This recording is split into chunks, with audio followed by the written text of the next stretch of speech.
점 찍으면 오지 않는다. 오면 점 찍지 않는다. 그런데 만약 1000사람 가운데 한 사람도 향하지 않고 1000사람 가운데 한 사람도 등지지 않을 때는 어떠한가? 그는 어떤 사람인가? 풍열 스님이 영주의 관청에서 상당하여 말했다. 조사의 시민은 형상이 무쇠소의 기틀을 닮았다. 가면 곧 시민이 머물고 머무르면 곧 시민이 부서진다. 가지도 않고 머무르지도 않는다면 시민이라고 해야 하는가? 시민이 아니라고 해야 하는가? 그때 높이 장로가 나와서 물었다. 저에게 무쇠소의 기틀이 있습니다. 청컨대 스님께서는 시민을 세우지 마십시오. 풍열 스님이 말했다. 고래를 낚아 거침을 맑게 하는 것에 익숙했는데 앞불싸. 개구리가 진흙모래에서 뒹굴렀구나. 높이 장로가 우두커니 서서 생각에 잠기자 풍열 스님이 소리치며 말했다. 장로께서는 어째서 말하지 않습니까? 높이 장로가 머뭇거리자 풍열 스님은 불자로 한번 치고는 말했다. 할 말을 기억해냈습니까? 시험 삼아 거론해보시오. 높이 장로가 입을 떼려고 머뭇거리자 풍열 스님이 또다시 한 차례 불자로 쳤다. 그러자 목주가 말했다. 불법이 왕법과 같겠습니다. 무슨 도리를 보았습니까? 끊어야 할 것을 끊지 않으면 도리어 어지러움을 초래합니다. 풍열 스님은 바로 자리에서 내려갔다. 내용을 보겠습니다. 풍열 스님이 영주의 관청에서 상당하여 말했다. 임재종의 풍열 스님이 없었다면 어찌 그 가풍이 오늘에 이를 수 있었을 것인가? 일찍이 앙산 스님은 특별히 풍열 스님을 예언하기도 하였습니다. 이 법문이 관청 안에 있는 법당에서 이루어졌다는 것도 의미로운 일입니다. 이것은 마치 삼승이라는 대중을 향해 방편적인 가르침을 설하는 자리에서 문득 조사선을 거론하는 것과 같기 때문입니다. 그러기에 원호 스님은 말하기를 공에 기대어 선을 말하는구나. 무엇을 말하려는가? 라고 한 것입니다. 풍열선사는 말하였습니다. 조사의 시민은 형상이 무쇠소의 기틀을 닮았다. 조사의 시민이란 곧 역대 조사들 그리고 달마조사의 마음자리를 가리킵니다. 이 마음자리가 곧 불심입니다. 그러기에 조사종을 달마종, 불심종이라고도 부르는 것입니다. 일찍이 가섭존자는 부처의 마음을 전해받았습니다. 그리고 그 마음자리를 서로 전하여 조사종의 가풍이 세워지게 된 것입니다. 지금 풍열 스님은 말하고 있습니다. 이 조사의 마음자리는 확고부동한 자리이다. 억지로 그 모양을 그려보면 마치 저 무쇠소를 닮았다. 여기에서 말하는 무쇠소란 생철을 녹여서 부어 만든 무쇠소를 가리킵니다. 일찍이 황하강 범람을 막기 위해 하나라 우왕은 황하강 남쪽 선부성 밖에 무쇠소를 지어서 세워두었습니다. 왜 하필 무쇠소일까요? 왜 풍열 스님은 조사 시민을 무쇠소에 비유하였을까요? 여기에는 그 무엇도 이것을 움직이게 하지 못한다는 상징이 있는 것입니다. 그 자리에 묵묵히 자리하고 있는 모습은 마치 태산과도 같기 때문입니다.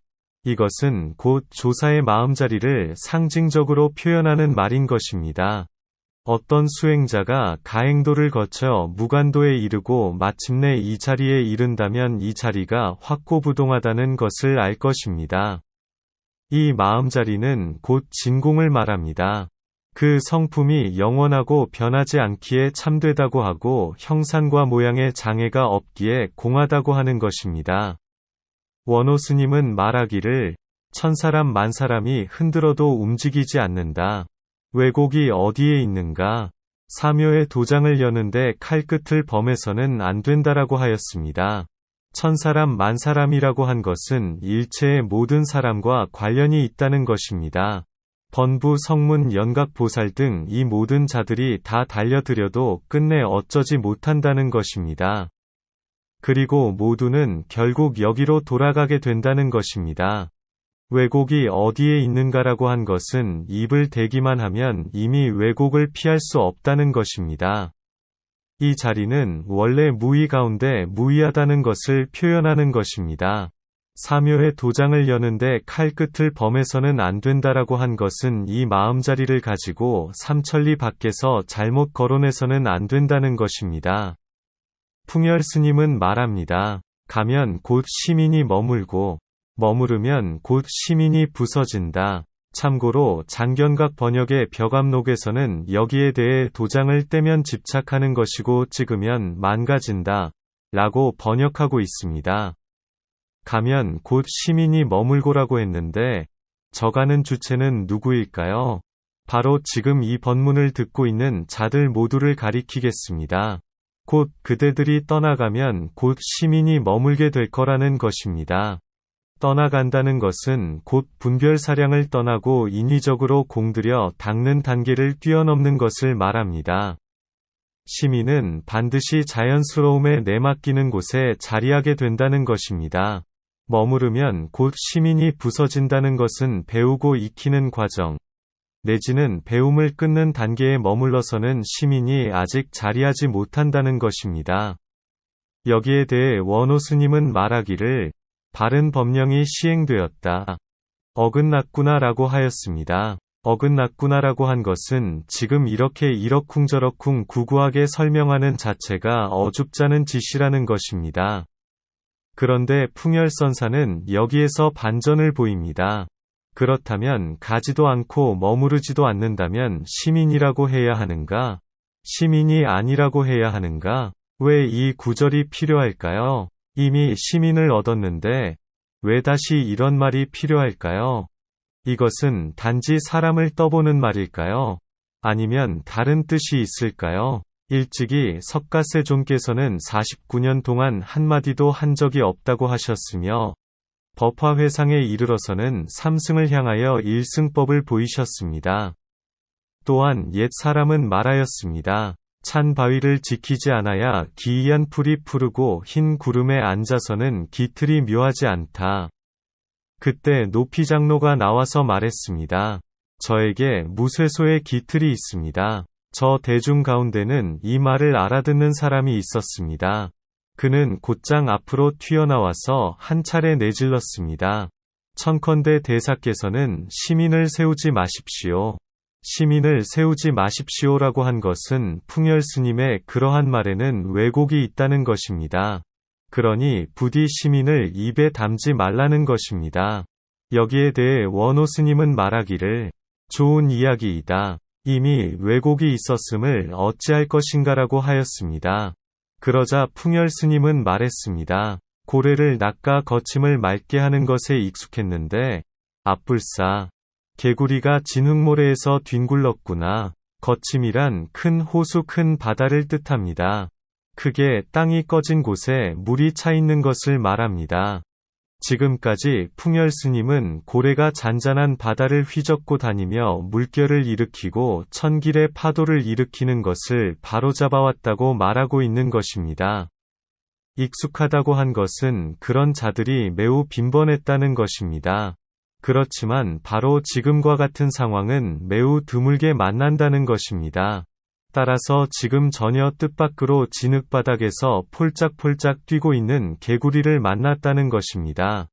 여기에 대해 원호 스님은 말하기를 마치 매가 비둘기를 사로잡고 봅의 그물이 허공을 덮고 준마가 천리를 달리는 것과 같다라고 하였습니다. 이것은 곧 7가지 변기가 자유자재로 몸을 따랐다는 것입니다. 모든 것이 제갈공명의 수중에 있었다는 것입니다. 지금 그러한 솜씨로 높이 장로를 덮친 것입니다. 높이 장로가 우두커니 서서 생각에 잠기자 당시 높이 장로는 한참 동안 그 자리에 망부석처럼 서 있었을 것입니다. 그리고 풍열 스님은 기다리고 기다렸을 것입니다. 여기에 대해 원호 스님은 말하기를 애석하구나. 출신처가 있었지만 애석하게도 잘못 지나쳤다라고 하였습니다. 이 구절을 이해하는 것은 매우 중요합니다.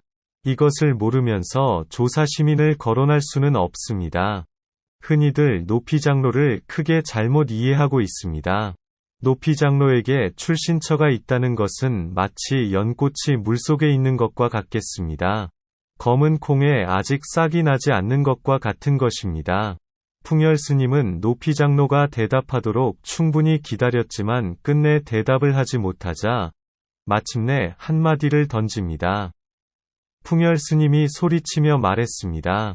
장로께서는 어째서 말하지 않습니까? 여기에 대해 어떤 자가 혹 견해를 내기를 여기에 이르러서는 언어도단이어서 절대로 말을 해서는 안 된다라고 한다면 지금 이것과는 전혀 아무런 상관이 없다는 것을 알아야 합니다. 높이 장로가 머뭇거리자 풍열 스님은 불자로 한번 치고는 말했다. 할 말을 기억해냈습니까? 시험 삼아 거론해 보시오. 높이 장로가 머뭇거렸다는 것은 한참을 그 자리에 서서 빠져나가지 못했다는 것입니다. 이 일은 결코 우연이 아닙니다. 나중에 다시 또 그처럼 거론하는 일이 생겨도 여전히 그렇게 했을 것입니다. 그는 그저 한참을 멍하니 서 있었을 뿐입니다. 그가 지금에 이르러 비로소 임자를 만난 것입니다. 그는 지금까지 무엇을 놓치고 있었을까요? 만약 이것을 모른다면 반드시 스스로를 다시 돌아보고 눈 밝은 선지식을 찾아가서 거듭해서 묻고 옛 선사들의 어록을 깊이 살피고 살펴야 할 것입니다. 질문: 저 높이 장로에게는 무슨 허물이 있을까요? 답변: 하서지방에는 사자춤이 있다. 높이 장로가 입을 떼려고 머뭇거리자 풍열 스님이 또다시 한 차례 불자로 쳤다. 만약 혹자가 이 구절을 보고서 저 높이 장로가 입을 들썩거리지 말아야 하는데 굳이 말을 하려고 해서 풍열 스님이 불자로 선상을 후려쳤다고 이해한다면 전혀 아무런 상관이 없다고 하겠습니다. 잘 살펴야 합니다. 풍열 스님은 그가 말을 하도록 충분히 기다리고 기다렸다는 것을 알아야 합니다. 그렇지만 그에게는 아직 입이 생기지 않아서 감히 옴짝달싹하지 못한 것입니다. 여기에 대해 원호 스님은 말하기를 한 번 죽으면 다시 살아나지 못한다. 이 둔한 자가 사람 잡는구나. 그가 지독한 솜씨를 만났다라고 하였습니다. 만약 여기에서 다시 죽는다면 그는 끝내 다시 살아나지 못할 것입니다. 저 높이 장로가 서 있는 자리는 분명 갈림길입니다. 살아나느냐 영원히 죽느냐.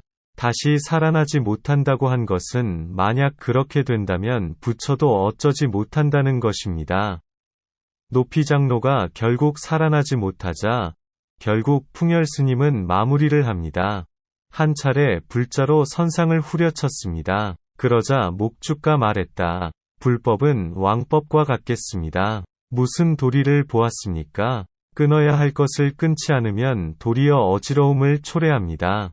참으로 옆에서 보고 있는 사람에게 눈이 있었다고 하겠습니다. 그렇지만 완전하다고 할 수는 없습니다. 지금 목주는 왕이 정치하는 것에 비추어 지금의 상황에 대해 스스로가 이해한 바를 말하고 있습니다. 끊어야 할 것을 끊지 않으면이라고 한 것은 예컨대 도적을 끊지 못하면 장차 나라가 어지럽게 되는 경우와 같겠습니다. 여기에 대해 원호 스님은 말하기를 비슷하기는 해도 옳은 것은 아직 아니다. 모름지기 옆에 있는 사람에게 눈이 있다는 것을 알아야 한다. 동쪽 사람이 죽으니 서쪽 사람이 슬퍼한다라고 하였습니다. 비슷하기는 해도라고 한 것은 왕법과 같다고 한 것에는 일리가 있다는 것입니다. 아직 아니다라고 한 것은 끊어야 할 것을 끊지 않으면이라고 한 것으로는 역부족이라는 것입니다. 눈이 있다는 것은 불법을 바르게 보는 눈이 있다는 것입니다. 서쪽 사람이 슬퍼한다는 것은 저 옛 사람이 친절을 베푼 곳을 알아야 한다는 것입니다. 질문: 어째서 역부족일까요? 답변: 아직 그것이 남아있기 때문입니다. 풍열 스님은 바로 자리에서 내려갔다. 여기에 대해 원호 스님은 말하기를 잘못을 가지고 잘못에 나아갔다. 기틀을 보고 변화하여야 또한 참고하고 배우는 일을 마친다라고 하였습니다. 잘못을 가지고 잘못에 나아갔다는 것은 근길을 따라주었다는 것입니다. 기틀을 보고 변화하여야 또한 참고하고 배우는 일을 마친다라고 한 것은 곧 비로소 향상사가 있음을 안다는 것입니다.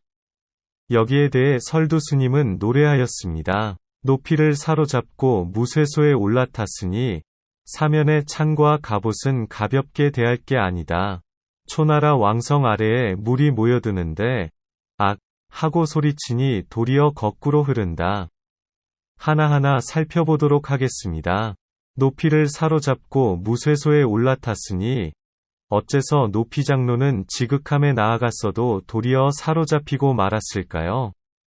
그렇지만 저 풍열 스님에게는 무쇠소에 올라 탈만한 역량이 충분하였습니다. 사면의 창과 갑옷은 가볍게 대할 게 아니다. 사면의 창과 갑옷이라고 한 것은 곧 풍열 스님이 임재의 세 가지 관문을 꿰뚫고서 얻는 창과 갑옷을 제대로 이어받았다는 것입니다.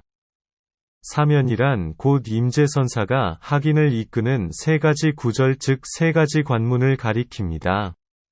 한 스님이 임재 스님에게 물었습니다. 무엇이 첫 번째 구절입니까? 사묘의 도장을 여니 붉은 점이 옹색하다. 주인과 손님의 분상을 헤아리고 의논하는 것을 용납하지 않는다. 무엇이 제2구입니까? 문수가 어찌 무착 스님의 물음을 용납하리요?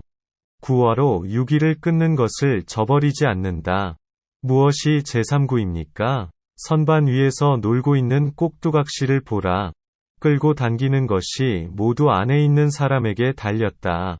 설두 스님은 노래합니다. 초나라 왕성 아래에 물이 모여드는데 초왕성은 오늘날 하남성 신양시 평교구에 위치하고 있습니다. 이곳은 여러 강물들이 모여드는 교통의 요충지이기도 하였습니다.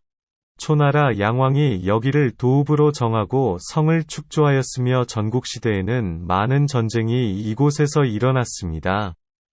물이 모여드는 데라고 한 것은 곧 마치 여러 곳의 제후들이 초왕을 아련하기 위해 이곳으로 모여드는 것과 같다는 것입니다.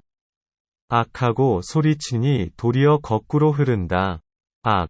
하는 이 소리는 흡사 마조대사께서 백장스님 앞에서 한 차례 소리쳐서 삼위를 귀먹게 한 것과 같겠습니다. 거꾸로 흐른다는 것은 초왕성을 향하여 흐르는 것이 아니라 초왕성에서 밖으로 흘러간다는 것입니다. 여기에 대해 원오스님은 말하기를 저 한 차례의 할이 그대의 혀끝만을 끊는 것이 아니다. 돌. 선부의 무쇠소를 놀라 달아나게 하고 가주의 대상도 놀라게 하였다라고 하였습니다. 그대의 혀끝을 끊었다는 것은 저 높이장로가 입을 떼지 못한 것과 같다는 것입니다. 선부의 무쇠소를 놀라 달아나게 했다라고 한 것은 일찍이 설두 스님은 말하기를 달마를 불러 노승의 다리를 씻게 하라이 한 것과 같겠습니다. 가주의 대상이란 곧 가주의 낙산대부를 가리킵니다. 결론적으로 달마도 놀라고 석가도 놀랐다는 것입니다. 설두 스님이 악! 하고 소리쳤다라고 한 것은 곧 풍열 스님이 가지도 않고 머물지도 않는다라고 한 것과 같겠습니다. 그런데 왜 놀랐을까요? 이것을 알아야 선을 보는 안목이 있다고 하겠습니다.